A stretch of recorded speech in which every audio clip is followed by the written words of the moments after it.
Halo teman-teman, selamat datang, salam kenal, nama aku Ariel Baskara dari Ilmu Ekonomi 2021. Hari ini aku akan membahas soal statistika lanjutan ujian akhir semester genap 2022-2023. Dan soal ini aku ambil dari website Kanopi, yaitu kanopifebui.com.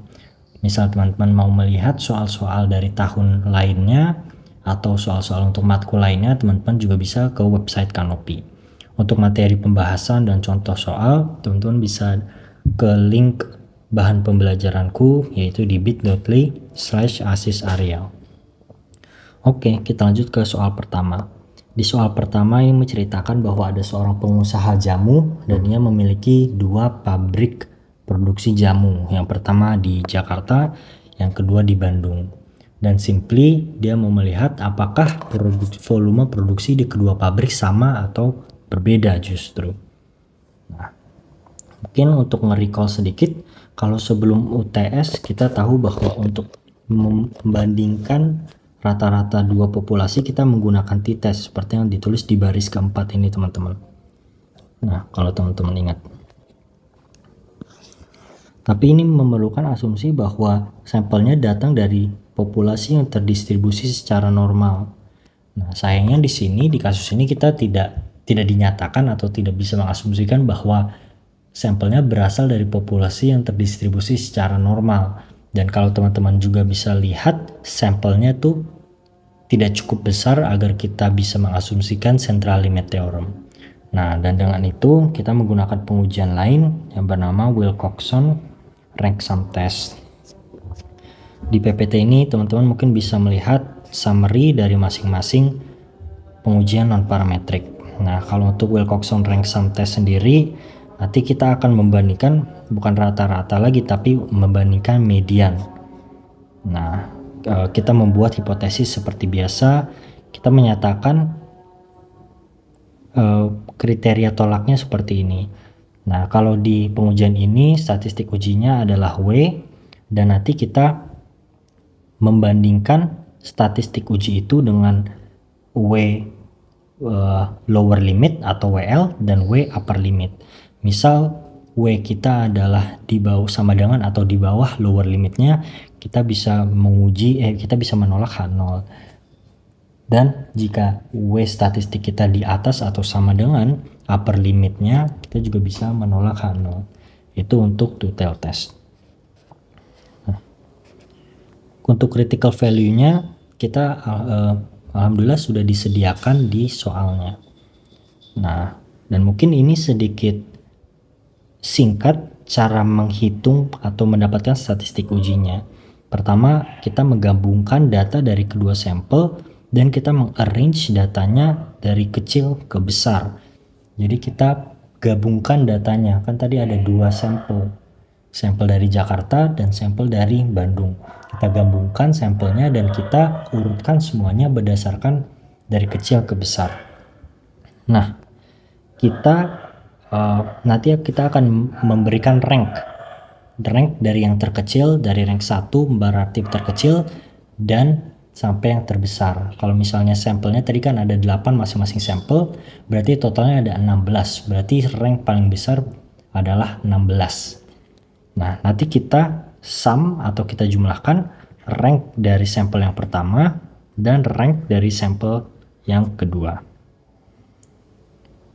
Nah, dan kita akan mendapatkan jumlahan dari sampel yang pertama dinamakan W1 dan dari yang kedua adalah W2. Nah, dan dari mana kita memilih W statistiknya? Nah, di soal juga sudah diberikan hint teman-teman.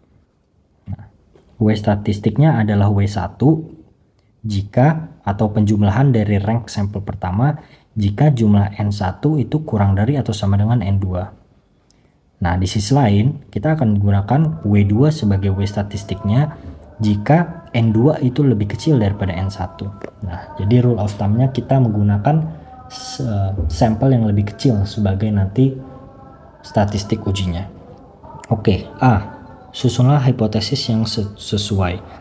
Nah, intinya kita akan mau melihat apakah volume sama di kedua pabrik. Nah, kita set median Jakarta sebagai M1 dan median Bandung sebagai M2. Nah, kita mau menguji apakah M1 sama dengan M2. Dengan kata lain, kalau kita pindahkan M2 ke kiri, kita mau menguji apakah M1 dikurang M2 itu sama dengan 0. Nah, ini akan menjadi hipotesis 0 kita. M1 dikurang M2 sama dengan 0. Kita sama saja mengatakan bahwa tidak ada perbedaan di antara keduanya. Nah, untuk HA-nya atau alternatif hipotesisnya kita menyatakan bahwa M1 dikurang M2 tidak sama dengan 0. Dengan kata lain, terdapat perbedaan di antara keduanya, mau itu positif atau negatif. Kalau misalnya positif, berarti M1 lebih besar dari M2 atau volume produksi Jakarta lebih besar dari volume produksi Bandung. Sebaliknya, kalau negatif berarti volume produksi Jakarta lebih kecil, karena di sini M1 dikurang M2. Nah, itu saja untuk yang A. B. Tentukan kriteria penolakan pengujian hipotesis. Nah, seperti yang tadi di slides, kita akan menolak H0 jika statistik uji kita lebih kecil atau sama dengan ambang batas bawahnya atau lower limit. Dan kita akan menolak juga jika statistik uji kita lebih besar atau sama dengan dari upper limitnya. Dari mana kita dapatkan lower limit dan upper limit? Nah, untuk lower limitnya kita tentukan dulu jumlah sampelnya. Kita akan mendapatkannya dari tabel. Tapi pertama kita akan harus menyatakan dulu berapa sampel N1, N2, dan alfa per 2-nya. Karena ambang batasnya akan berbeda berdasarkan 3 parameter ini. Nah, kita tahu bahwa N1 ada 8, N2 juga 8. Nah, jadi ini 8, dan alfa yang kita gunakan adalah 5%. Jadi alfa per 2 adalah 0,025. Nah, dari mana kita mendapatkan statistik critical value-nya? Nah, di soal sudah diberikan ada tabel Wilcoxon rank sum. Nah, kita mulai dari N1. Ini sudah diberikan semua untuk alfa 0,05 untuk two-tailed test. Nah, jadi kita hanya perlu melihat tabel ini. N1 kita ada 8, N2 ada 8. Jadi kita melihat tabel ini dan kita cari yang N2-nya sama dengan 8. Set di sini 49 dan 87. Nah, di sini nilai yang di kiri adalah batas bawahnya, yang di kanan adalah batas atasnya. Nah, jadi ini yang kita dapatkan kriterianya pada akhirnya. Kita akan tolak kalau statistik uji kita itu kurang dari atau sama dengan batas bawahnya yaitu 49, atau jika dia melebihi atau sama dengan batas atasnya yaitu 87. Nah,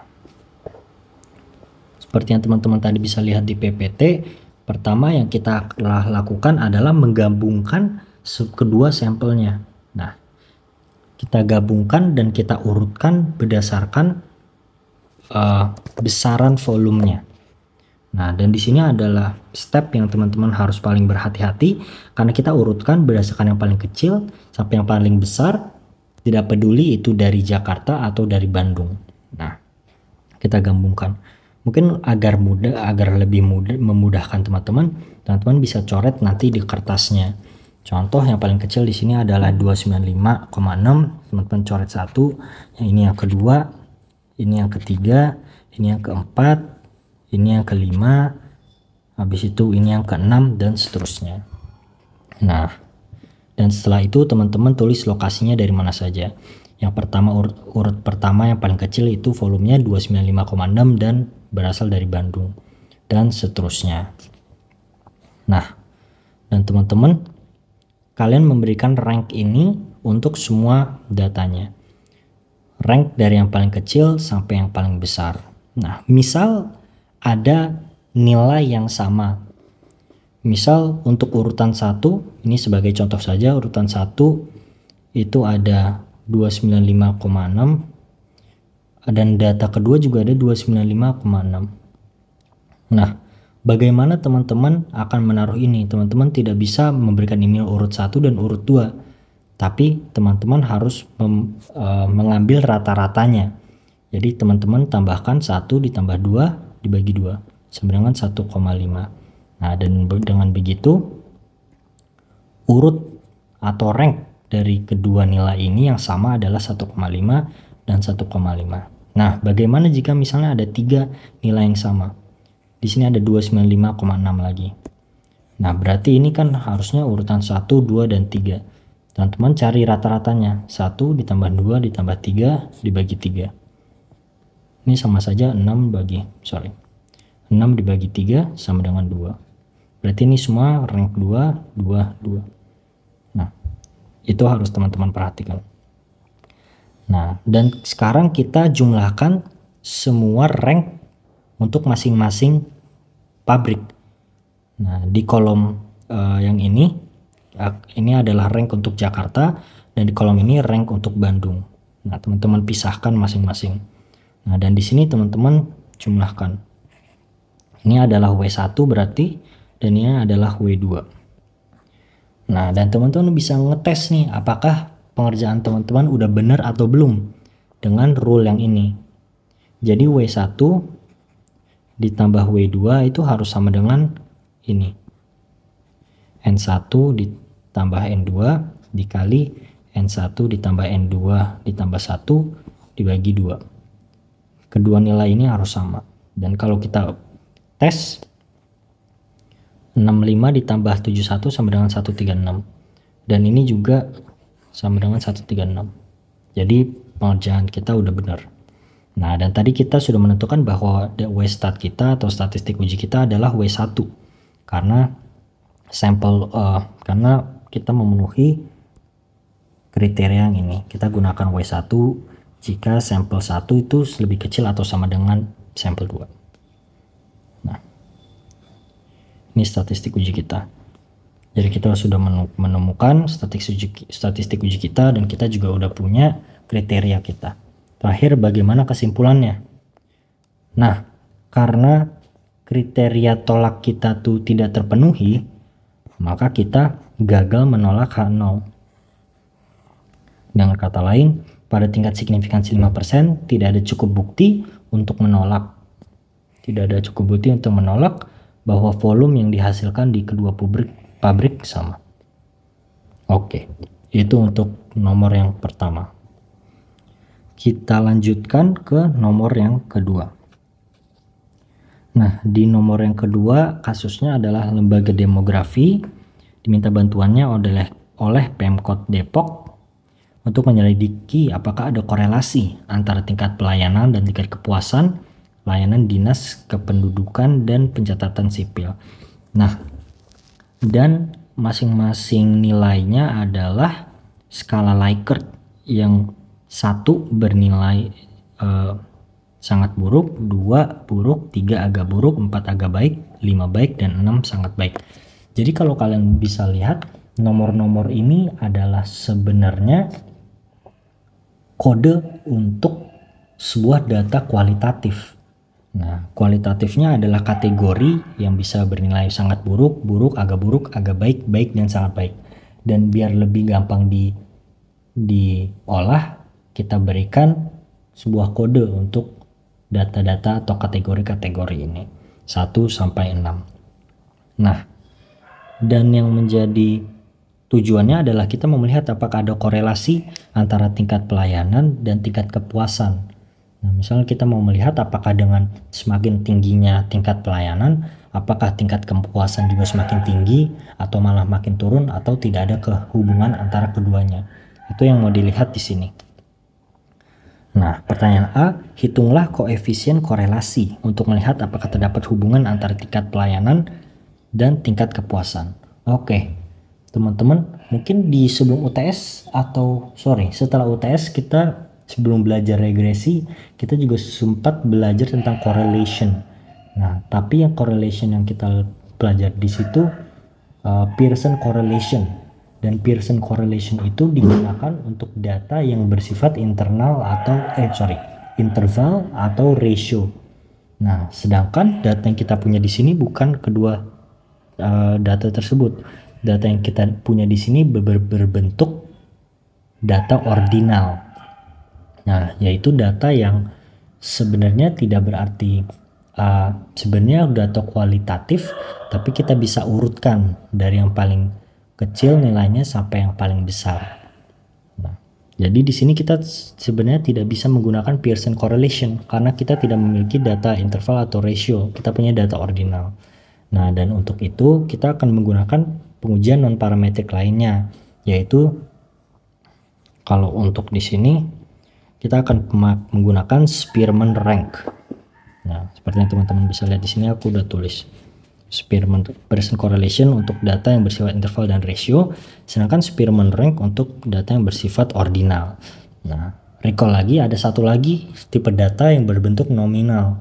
Nah, kalau untuk data nominal ini sebenarnya kita tidak bisa melakukan analisis kuantitatif karena mungkin untuk di sini kita mungkin tidak bisa melakukan memberikannya ranking karena kan contohnya data nominal adalah mungkin jenis kelamin pria dan wanita, kita tidak bisa memberikan sebuah rank atau tingkatan untuk data tersebut. Nah, hal-hal seperti itu. Oke. Untuk yang A, hitunglah koefisien korelasi untuk melihat apakah terdapat hubungan antara tingkat pelayanan dan tingkat kepuasan. Nah, oke teman-teman. Mungkin kita melihat dulu materinya dari Spearman Rank Correlation Test. Nah, kita disuruh menghitung Spearman Rank Correlation-nya dan simply nilainya bisa dihitung dengan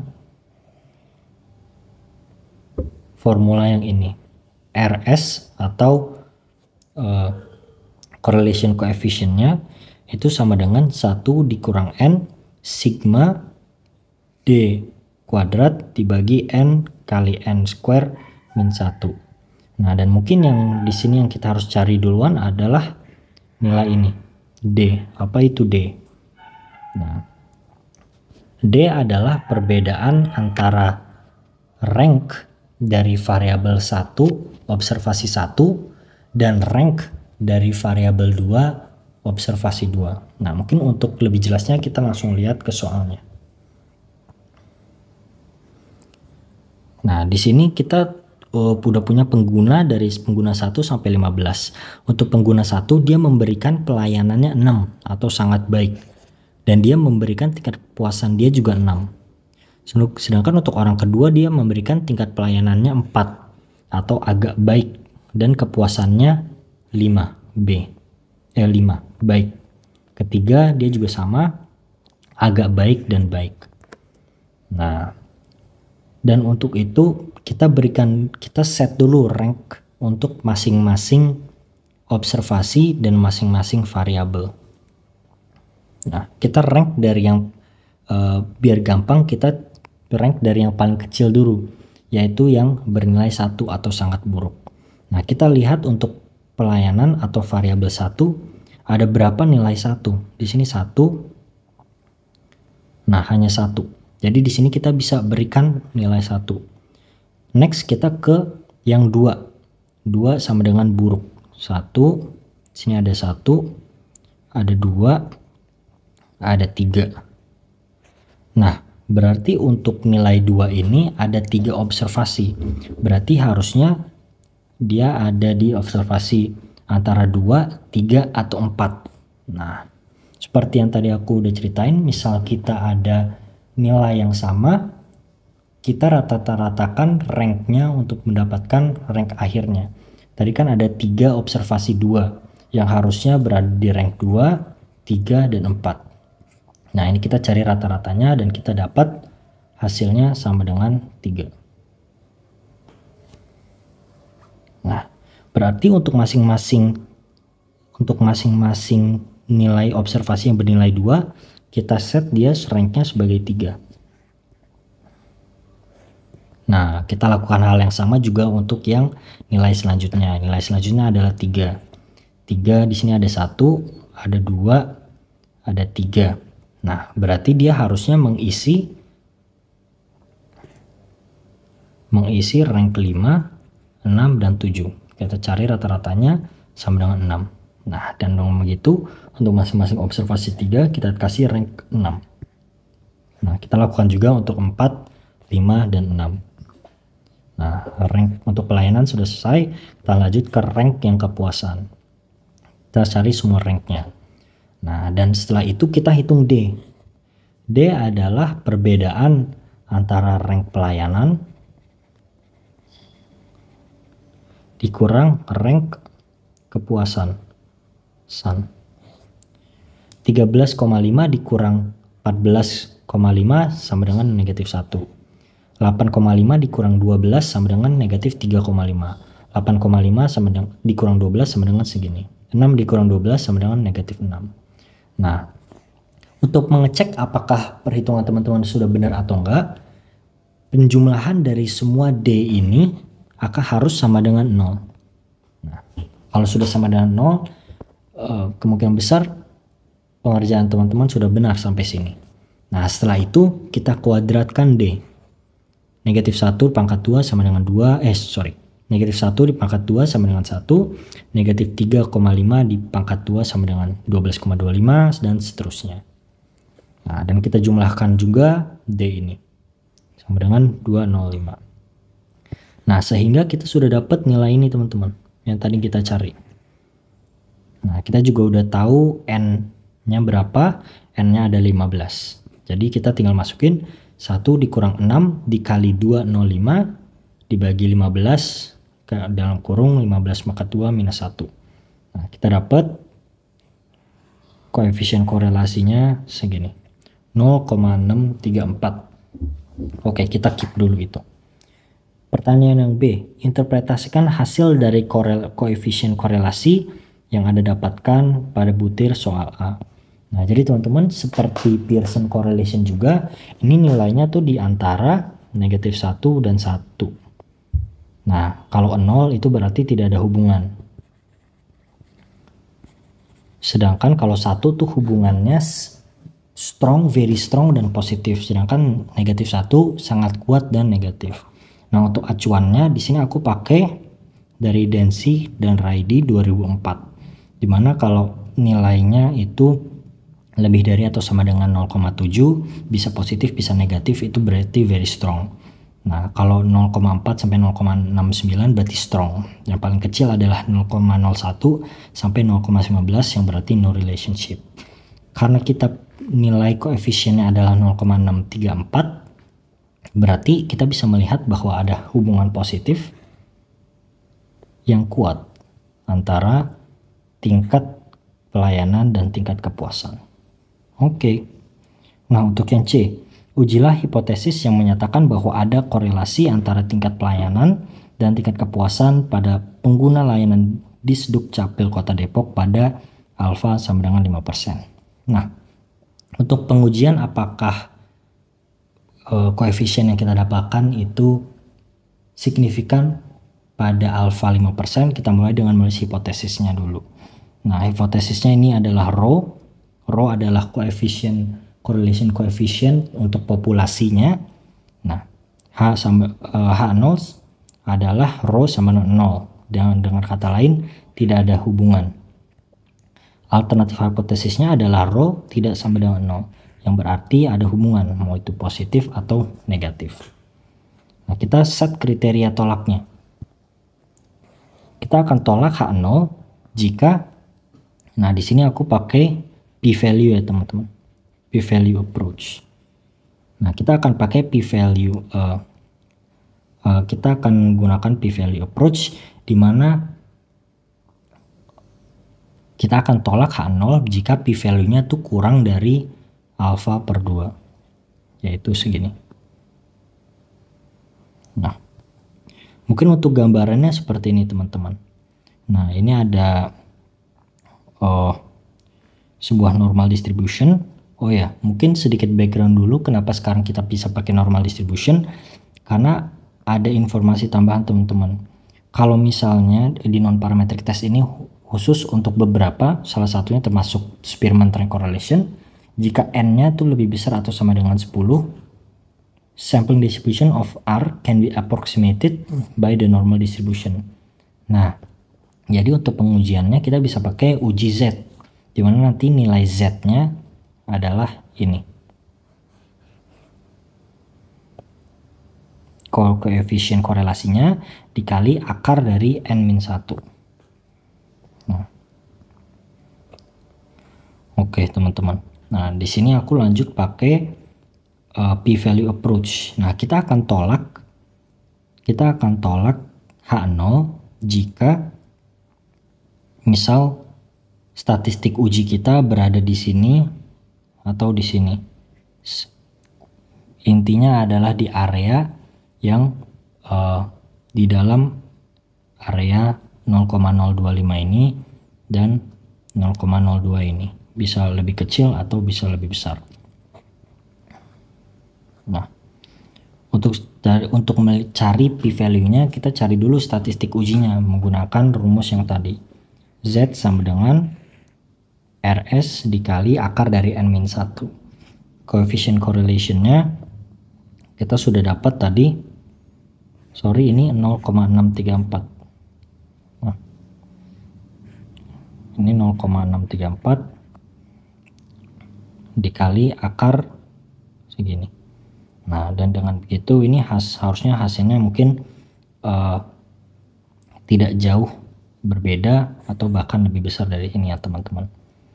Nah, untuk itu kita lihat nilainya, kita cari nilainya, nilai p-value-nya untuk Z statistik yang ini. Jadi kita asumsikan kita punya Z stat sama dengan 2,24. Nah,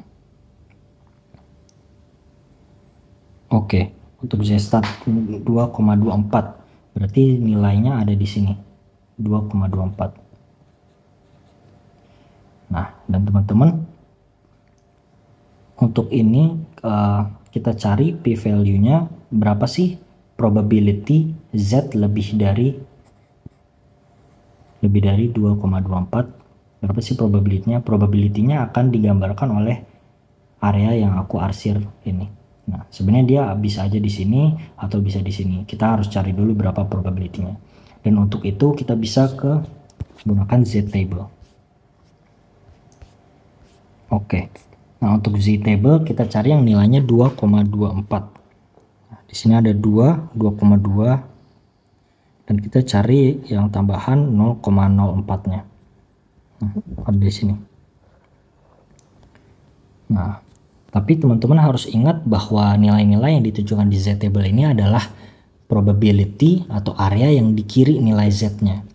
Nah, jadi yang ini adalah 0,9875 itu sama dengan probability Z kurang dari 2,24. Nah, kita mau mencarinya yang lebih dari 2,24. Maka itu kita bisa kurangin 1 minus P probability Z kurang dari 2,24. Yaitu 1 min 0,9875. Atau nilainya adalah 0,0125. Oke. Nah, berarti area yang aku arsir merah di sini nilainya adalah 0,0125. Nah, yang tentunya lebih kecil dari 0,025. Berarti kita bisa tolak H0. Nah, p-value kita lebih kecil dari 0,025. Berarti kita bisa tolak H0. Pada tingkat signifikansi 5%, terdapat cukup bukti untuk menolak bahwa tidak ada korelasi antara tingkat pelayanan dan tingkat kepuasan. Teman-teman harus lihat bahwa terdapat cukup bukti untuk menolak. Berarti kita menolak bahwa tidak ada korelasi. Dengan kata lain, ada korelasi. Nah, seperti itu teman-teman. Nah, dan sorry untuk bagian yang ini, mungkin perhitungan teman-teman akan sedikit berbeda. Setelah aku revisi, aku dapat korelasinya tadi yang 0,634 ya, tapi belum aku ubah di sini. Nah, tapi kalau untuk p-value-nya mungkin tidak akan lebih jauh, mungkin akan lebih kecil p-value-nya. Jadi semakin kecil p-value kita, semakin besar kemungkinan kita akan menolak H0-nya. Jadi kesimpulannya tidak akan berubah. Oke. Kita lanjut ke pertanyaan yang ketiga. Nah, kalau tadi dua pertanyaan pertama itu di bab non-parametric test, sekarang kita membahas time series dan forecasting nih teman-teman. Nah, di sini udah ada data triwulanan. Ini 2019,1 berarti triwulan 1 2019 dan seterusnya. Dan kita ada data pendapatan ini dari PT Nusa Prima dan juga rata-rata bergerak 4 periode. Pertanyaan pertama adalah hitung indeks musiman untuk setiap triwulan dengan menggunakan metode rasio terhadap rata-rata bergerak. Jadi teman-teman, untuk nge-recall sedikit bahwa di setiap data time series itu ada 4 komponen. Pertama adalah komponen trennya, yaitu pergerakan jangka panjangnya, apakah dia bergerak naik terus atau turun terus. Ada seasonality-nya. Contohnya adalah seasonality ini adalah pattern-pattern yang terjadi berulang dalam satu tahun. Contohnya misalnya peningkatan konsumsi masyarakat setiap akhir tahun atau setiap bulan Ramadan, atau peningkatan pembelian dalam tiket liburan setiap pertengahan tahun. Nah, ada juga cyclicality. Nah, cyclicality ini seperti seasonality tapi sifatnya dia sangat jangka panjang. Nah, mungkin kita belajar ada business cycles, ada boom, ada bust. Nah, itu contoh cyclicality. Nah, ada juga irregularity. Nah, kalau irregularity ini adalah pergerakan-pergerakan yang mungkin irregular dan terjadi secara random. Nah, dan dengan begitu teman-teman, nah untuk seasonality ini kita bisa mengekstrak seasonality atau kita bisa melihat kita bisa melihat sebenarnya pattern setiap season tuh seperti apa sih. Dan season di soal ini yang dibahas adalah triwulan. Jadi kita bisa melihat pattern di setiap triwulan tuh seperti apa sih? Apakah ada triwulan-triwulan yang pendapatan lebih tinggi, ada triwulan-triwulan yang pendapatannya lebih rendah atau tidak gitu. Nah, dan dengan untuk melihat itu kita harus pertama mendapatkan indeks musimnya dulu. Nah, cara mendapatkan indeks musim seperti ini. Mungkin teman-teman bisa lihat. Mungkin aku jelasin secara singkat dulu. Pertama, dapatkan 4 period moving average. Nah, jadi 4 period moving average adalah rata-rata bergerak dari 4 periode. Nah, periode T-2 mungkin teman-teman nanti bisa lihat. Kalau kan selama ini kita membahas moving average untuk periode-periode yang bersifat gasal atau ganjil. Contohnya 3 period moving average atau 5 period moving average. Nah, tapi untuk mendapatkan seasonality ini, karena kita ada 4 season, kita pertama mendapatkan dulu 4 period moving average. Dari 4 period moving average itu kita dapatkan centered moving average atau moving average dari 4 moving average. Nah, akan jelasnya lebih jelasnya kita lihat di soal nanti.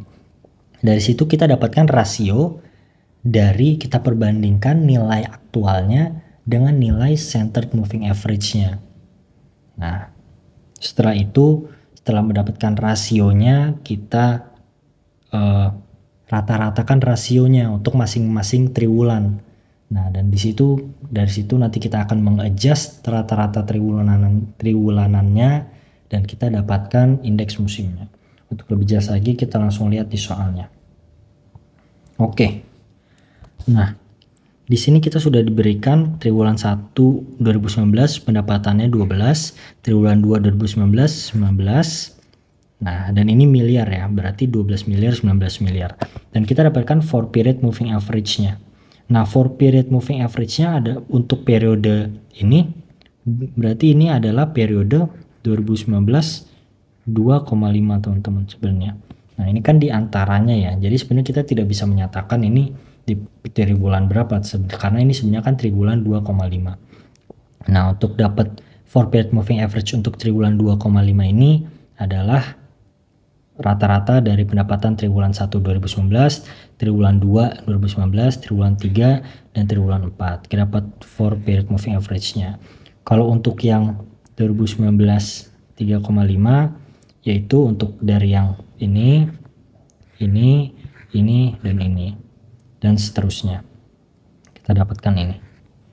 Nah, kalau untuk centered moving average-nya simply adalah rata-rata dari 2 4 period moving average ini. Jadi kita dapatkan 21 ditambah 22,6 kita bagi 2. Kita akan mendapatkan 21,8 nilainya ini. Nah, dan ini adalah centered moving average untuk triwulan 3 2019. Ini adalah centered moving average dari triwulan 4 2019. Ini untuk triwulan 1 2020 dan seterusnya.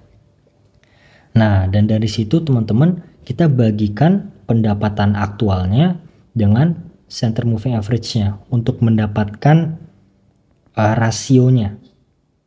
Nah, kalau untuk yang ini berarti untuk triwulan 3 2019 berarti 25,6 dibagi 21,8.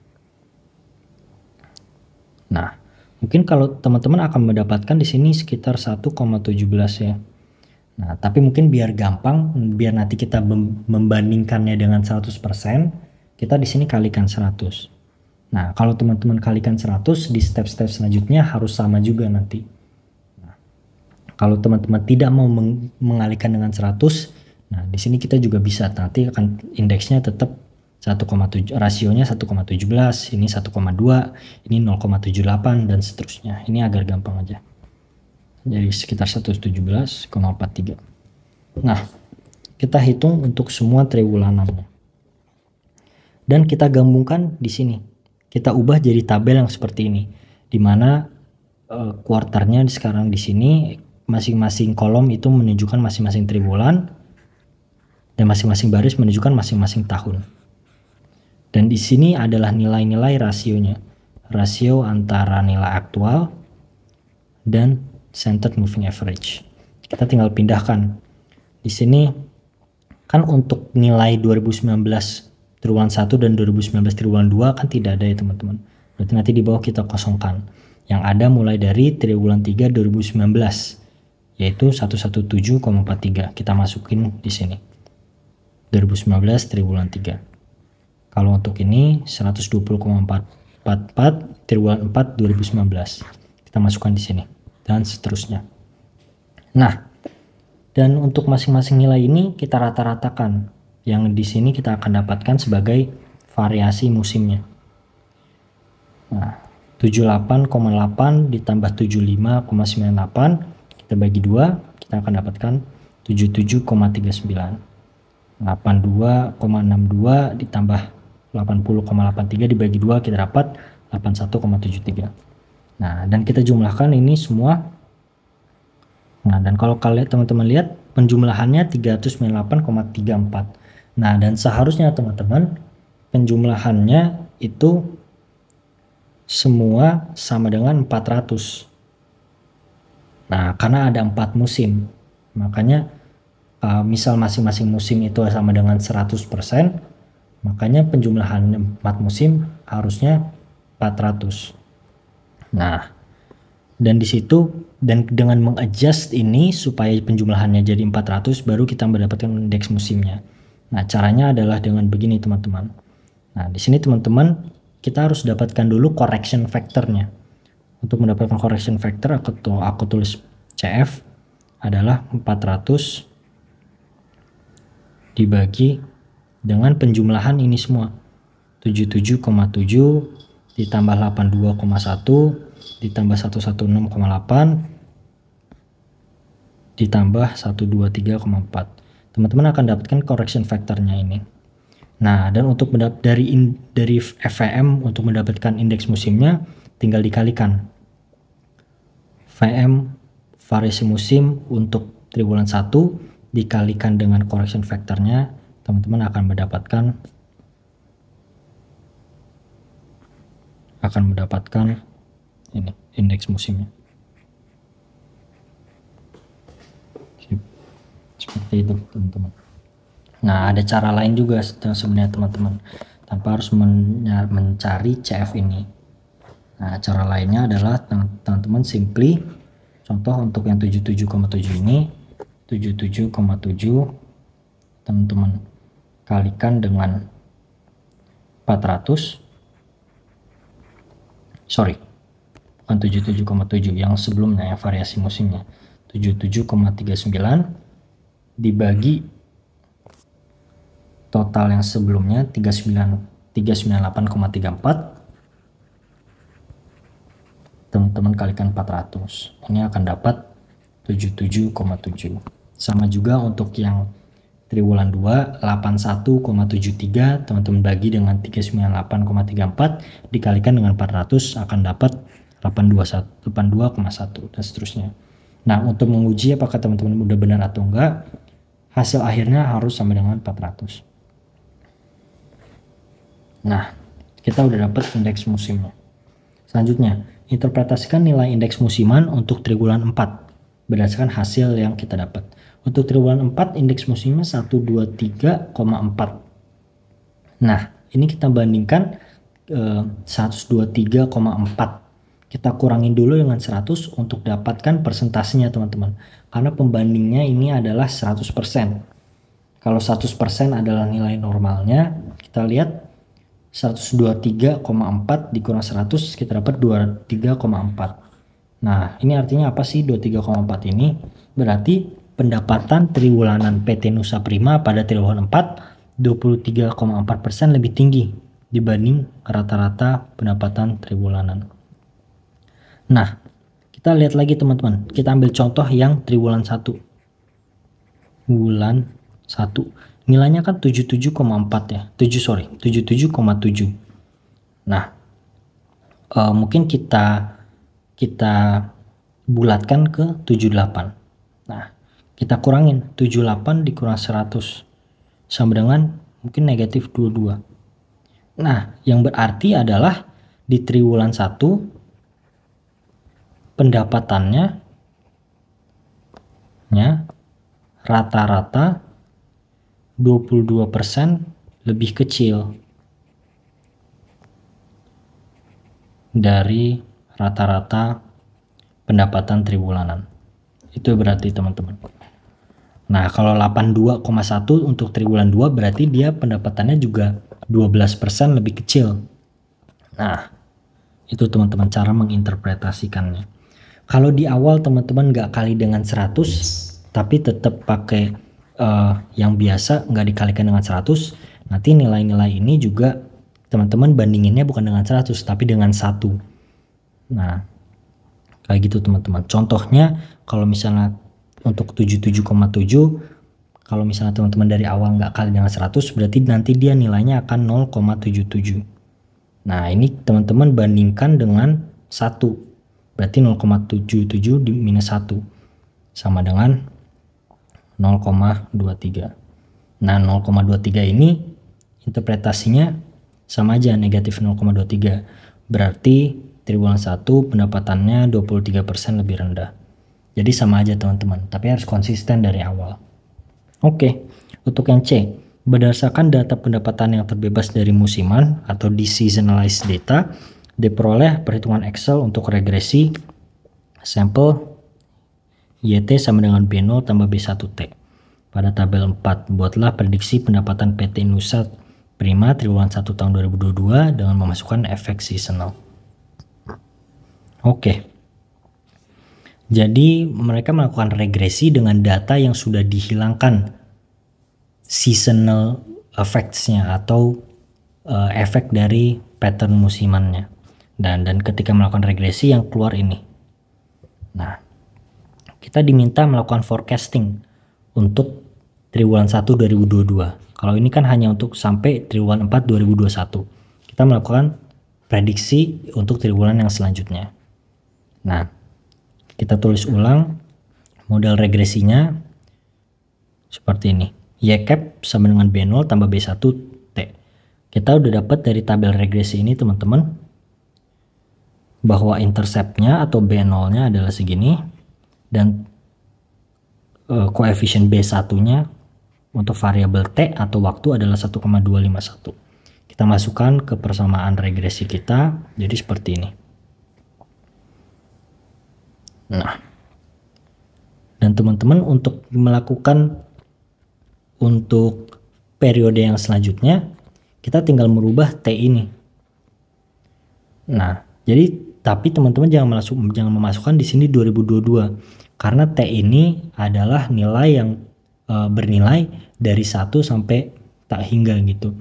1 berarti periode 1, 2 berarti periode 2. Nah, dan dari mana kita dapat itu?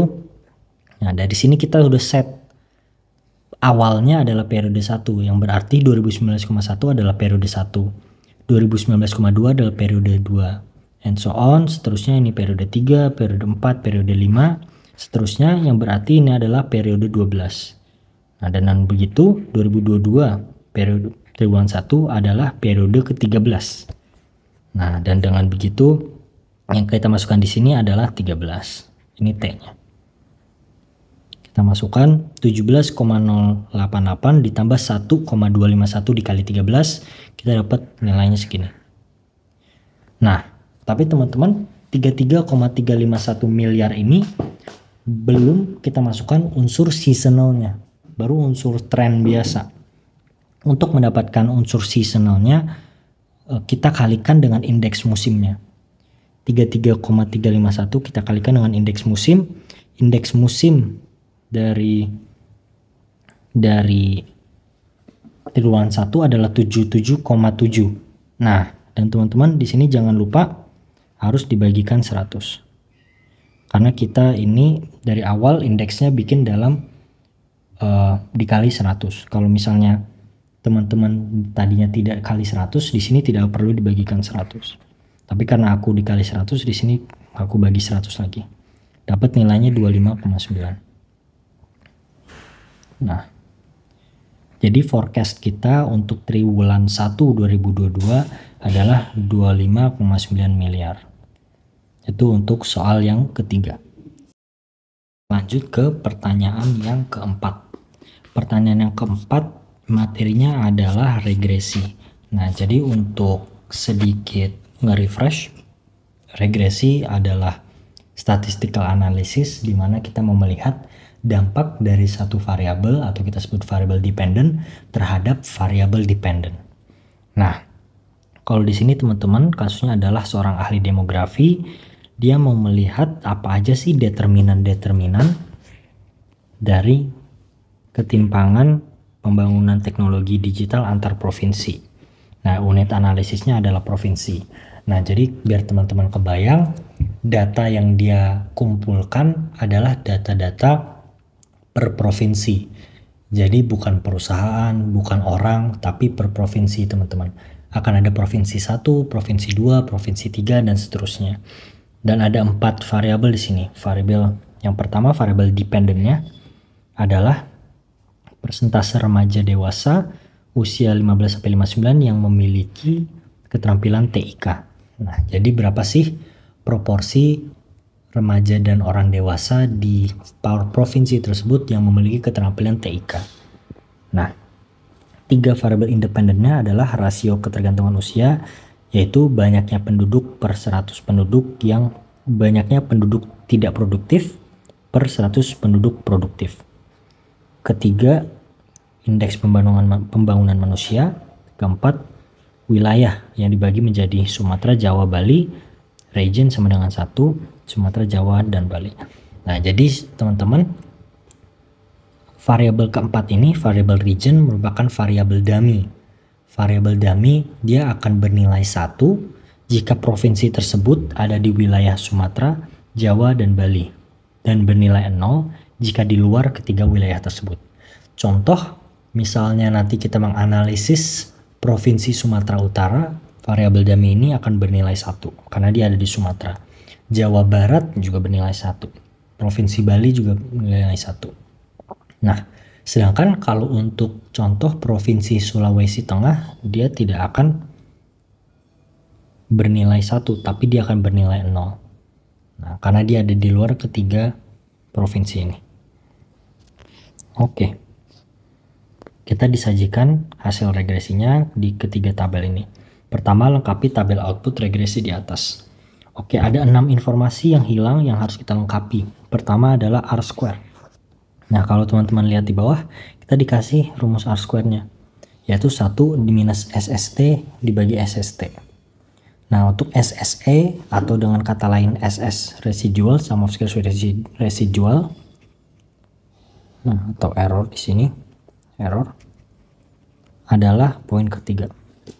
Nah, jadi ada baiknya kita cari dulu yang poin 3 ini. Nah, dan teman-teman, formulanya atau aturannya adalah sum of squares total itu merupakan penjumlahan dari sum of squares regression ditambah sum of squares error. Nah, dengan begitu untuk mencari sum of squares error itu adalah sisa dari ketika kita mengambil sum of squares regression dari sum of squares total.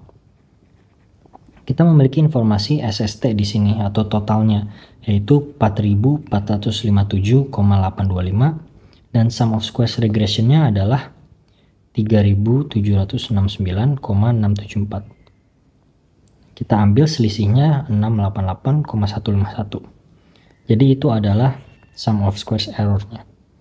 Nah, dan dari situ berarti kita sudah bisa cari R square-nya. Sum of squares error kita sudah punya, sum of squares total kita sudah punya, dan kita tinggal masukkan nilai-nilainya. Kita dapat hasilnya 0,846, atau kalau kita mengubah jadi persentase menjadi 84,6%.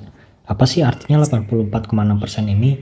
Artinya adalah 84,6% variasi dari variabel dependent itu bisa dijelaskan oleh model kita, teman-teman. Nah, sedangkan mungkin sisanya sekitar 15-16% variasinya tuh tidak bisa dijelaskan atau ada dalam error termnya. Nah, poin yang kedua adalah degrees of freedom-nya. Nah, jadi teman-teman, kalau degrees of freedom untuk totalnya adalah n-1. Sedangkan kalau untuk regressionnya adalah K atau jumlah variable dependent. Jumlah variable dependent. Dan untuk residual adalah n min K min 1. Nah, kita punya n totalnya adalah 34. N sama dengan 34. N min 1 atau 34 kurang 1 sama dengan 33. Dan kita punya 3 variabel independen. 1, 2, 3. Berarti K sama dengan 3. Ini 2 adalah 3 berarti. Nah, untuk ngecek benar atau enggak, kita coba cari kita coba pastiin yang residual. N-nya adalah 34, K kita adalah 3, min 1 sama dengan 30. Dan ini benar 30. Jadi perhitungan kita sudah benar. Selanjutnya adalah 4, MS untuk regression atau mean squared regression. Nah, untuk dapat MSR adalah pembagian antara sum of squares regression dibagi degrees of freedom-nya. Untuk mendapatkan ini, jadi ini dibagi ini, kita dapat 3769,674 dibagi 3 sama dengan 1256,56. Sama juga untuk min MSE atau MS residual, ini adalah kalau ini dibagi degrees of freedom-nya, atau SSE dibagi n min K min 1, yaitu hasilnya 22,94. Nah, berarti ini 1256,56, ini 22,94. Nah, F-nya adalah MSR dibagi MSE. Jadi simply ini dibagi ini. Ini dibagi ini. Kita dapat nilainya adalah 54,78. Nah, dan di sini kita sudah diberikan p-value-nya dari nilai F segini. Simply ini adalah probability F lebih dari 54,78. Nah, recall bahwa kita sudah belajar distribusi F juga ya teman-teman. Nah, jadi ini adalah berapa sih probability F lebih dari 54,78. Oke, dan dengan itu nomor 1 selesai. Nomor 2, formulasikan persamaan estimasi regresinya. Nah, kita punya 3 variabel independen, jadi kita akan punya 3 koefisien untuk variabel independen tersebut, ditambah satu konstanta, yaitu B0. Nah, jadi model kita seperti ini. B0 Y cap atau Y yang diestimasi ditambahkan B0 ditambah B1 ADR. Ini variabel pertama, B2 tambah B2 HDI tambah B3 region. Nah, dan dari tabel di kiri sini kita sudah bisa dapat masing-masing koefisien ini. B0 adalah negatif 67,919, B1 adalah ini, B2 ini, dan B3 ini. Kita tinggal masukkan nilai-nilainya ke persamaan kita. Dan kita dapat ini. Y cap sama dengan negatif 67,919 dikurang 1,009 ADR ditambah 2,463 HDI minus 1,872 region. Nah, C sudah selesai. B selesai. Sekarang C. Interpretasi nilai dari koefisien ADR dan region. Nah, berarti kita interpretasikan nilai dari ADR atau yang ini dan untuk region. Nah, untuk ADR. Oke, jadi ADR ini kan dia nilainya sebuah variabel kuantitatif ya teman-teman. Rasio ketergantungan, yaitu jumlah orang yang usia tidak produktif per 100 orang usia produktif. Nah, jadi kita tulisnya seperti ini. Interpretasinya. Dia kan negatif 1,009. Nah, jadi ingat bahwa dia nilainya negatif. Jadi ketika ADR meningkat, Y itu akan menurun. Dan kata lain, jika ADR menurun, itu Y akan meningkat. Karena dia hubungannya negatif. Dan begitu kita interpretasiin, peningkatan rasio ketergantungan usia sebesar 1%. Jadi ketika dia naik 1%, akan menurunkan persentase remaja dan dewasa yang memiliki keterampilan TIK, atau ini merupakan Y-nya, variabel dependennya, sebesar 1,009%. Ceteris paribus. All other factors constant gitu.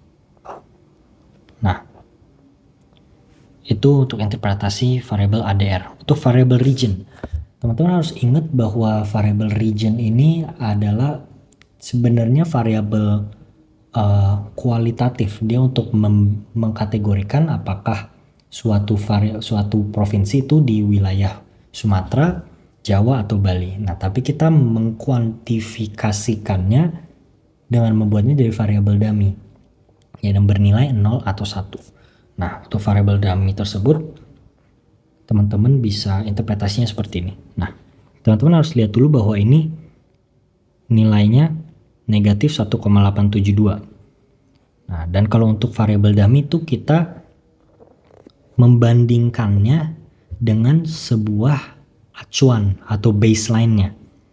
Nah, kalau di sini yang menjadi acuan adalah variabel yang bukan bernilai satunya. Kalau bernilai satunya adalah wilayah Sumatera, Bali, dan Jawa, baseline-nya berarti di sini kita pakai variabel di luar.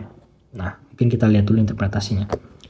Region. Secara rata-rata, wilayah Sumatera, Jawa, dan Bali memiliki persentase remaja dan dewasa yang memiliki keterampilan TIK atau Y-nya 1,872% lebih rendah dibandingkan wilayah di luar Sumatera, Jawa, dan Bali.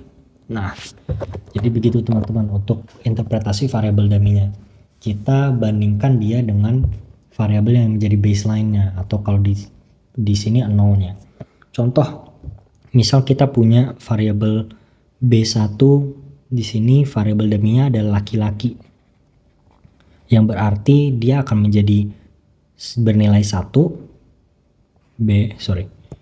Laki-laki, dia variabelnya akan bernilai 1 jika responden adalah laki-laki. Ini hanya contoh ya teman-teman, bukan dari soal yang ini. Nah, jadi kalau misalnya nilai ini B1 adalah positif,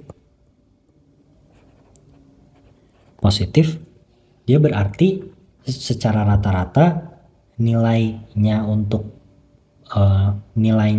laki-laki lebih tinggi sebesar beta 1 dibandingkan perempuan. Sedangkan misal dia beta 1-nya negatif, berarti yang perempuan lebih tinggi nilainya dibandingkan laki-laki. Nah, jadi ini kita bandingkan, harus ada pembandingnya. Seperti itu. Oke, yang D. Pada tingkat signifikansi 5%, ujikah apakah variabel-variabel independen secara bersama-sama signifikan mempengaruhi TIK. Nah, jadi ini kita mau mengujikan joint significance. Dari apakah secara keseluruhan, secara bersamaan, model kita tuh signifikan mempengaruhi variabel Y-nya. Oke, teman-teman. Nah, untuk pengujiannya, hipotesisnya seperti ini. Beta 1, H0-nya beta 1 sama dengan beta 2 sama dengan beta 3 sama dengan 0. Dengan kata lain, tidak signifikan. Atau dia sama dengan 0 dampaknya, berarti tidak ada dampaknya terhadap variabel dependennya. Nah, alternatifnya ini ada signifikan, atau di sini tulisnya setidaknya 1 beta J, mau itu beta 1, beta 2, beta 3, itu tidak sama dengan 0. Nah, jadi setidaknya 1, mau 1, mau 2, mau 3, tapi setidaknya 1 dia tidak sama dengan 0, berarti ada dampaknya. Nah, kriteria tolaknya, di sini aku pakai p-value approach, karena enaknya di sini kita udah dikasih p-value-nya juga kan dari f-nya. Nah, dan kita tidak disediakan tabel f, jadi lebih baik kita pakai p-value approach. Kita akan tolak H0 jika f-statnya, p-value atau probability f lebih dari f-stat itu kurang dari 0,05. Nah, jadi mungkin kalau digambarin kayak gini teman-teman. Ini ada distribusi f. Nah, dan ini adalah nilai bernilai dan area di sini 0,05. Kita akan tolak misalnya hasil f kita tuh berada di kanannya nilai ini, jadi dia kurang dari 0,05. Mungkin bisa aja di sini, bisa aja di sini, bisa aja di sini. Kalau misalnya dia di titik yang ini kan berarti areanya yang aku arsir biru ini lebih kecil dari 0,05. Sedangkan kalau misalnya dia rupanya di sini f statnya, dia kan areanya lebih dari 0,05. Nah, kita tidak bisa tolak ini. Kita tolak kalau p-value-nya kurang dari 0,05. Nah, kita cari statistik ujinya biar kita bisa dapat p-value-nya. Statistik ujinya kita udah hitung tadi. F-stat itu adalah MSR dibagi MSE, yaitu 54,78.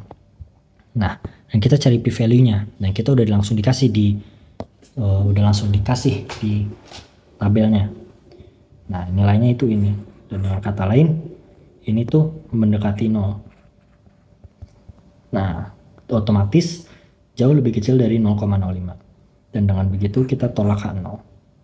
Pada tingkat signifikansi 5%, terdapat cukup bukti bahwa model secara keseluruhan memengaruhi persentase remaja dan dewasa yang memiliki keterampilan TIK.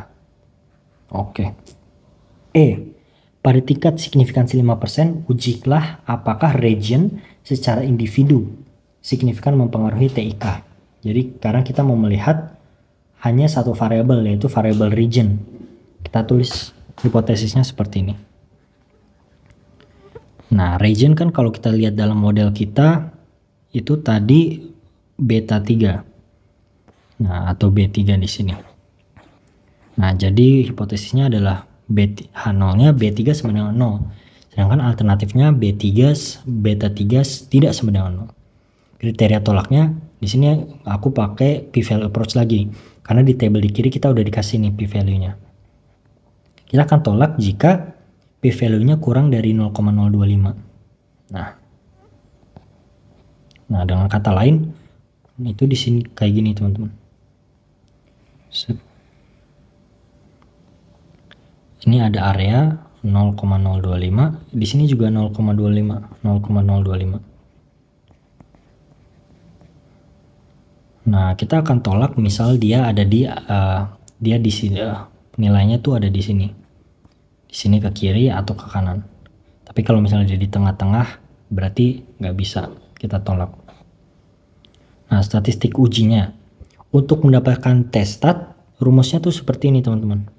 Koefisiennya dibagikan dengan standar errornya. Nah, koefisien untuk untuk region adalah negatif 1,872. Dan standar errornya adalah 1,937. Kita bagikan, kita dapat t-statnya negatif 0,966. Nah, sekarang kita lihat nih, apakah probability dari T kurang dari negatif 0,966 itu kurang dari 0,025 atau enggak? Nah, kita juga bisa tulisnya seperti ini teman-teman. Kalau kita, karena t-stat itu t-distribution itu simetris, kita juga bisa tulis seperti ini. Probability T lebih dari positif 0,966. Apakah kurang dari 0,025 juga? Nah, jadi antara di titik-titik yang aku jelasin tadi. Makanya di sini kan tulisnya nilai absolutnya ya. Oke. Nah, dan di tabel kita dikasih tahu bahwa p-value-nya adalah 0,342 atau 34,2%. Nah, ini kan jauh lebih besar dari 0,025 ya. Berarti kita gagal menolak 0. Dengan kata lain, pada tingkat signifikansi 5%, tidak ada cukup bukti untuk menolak bahwa region memengaruhi persentase remaja dan dewasa yang memiliki keterampilan TIK. Jadi intinya region ini tidak mempengaruhi variable dependentnya. Dengan kata lain teman-teman, sebenarnya tidak ada perbedaan yang signifikan dalam persentase remaja dan dewasa yang memiliki keterampilan TIK antara wilayah-wilayah yang di Sumatera, Bali, dan Jawa dibandingkan wilayah di luar Sumatera, Bali, dan Jawa. Nah, jadi region ini tuh tidak mempengaruhi persentase tersebut. Nah, tapi mungkin ada variabel-variabel lain, dan variabel-variabel lainnya kita temukan adalah tuh ADR dan HDI. Oke, F terakhir. Estimasi persentase penduduk remaja dan dewasa berusia 15 sampai 59 tahun yang memiliki keterampilan TIK di Nusa Tenggara Timur jika rasio ketergantungan usia 55,2 dan indeks pembangunan 65,2. Oke, jadi kita ini mau lihat di NTT. Nah, kita tulis ulang persamaannya seperti ini. Nah, dan ADR, kita cari nilai ADR di sini. ADR-nya dibilang rasio ketergantungannya ada 55,2. Berarti kita di sini masukin 55,2 untuk ADR-nya. HDI-nya berapa? Di sini ditulis 65,2. Kita masukin di sini 65,2. Dan region, untuk regionnya, apakah dia di wilayah Sumatera, Bali, dan Jawa atau di luar wilayah Sumatera, Bali, dan Jawa? Nah, di sini dia kan di luar. Maka kita kasih nilai 0. Nah, dengan begitu estimasi Y-nya adalah 36,97. Dengan begitu kita bisa mengambil kesimpulan estimasi persentase remaja dan dewasa yang memiliki keterampilan TIK di wilayah dengan rasio ketergantungan usia 55,2, IPM 65,2 dan di Nusa Tenggara Timur adalah 36,97%. Nah, jadi 36,97% remaja dan dewasa tuh punya keterampilan TIK. Nah, seperti itu teman-teman.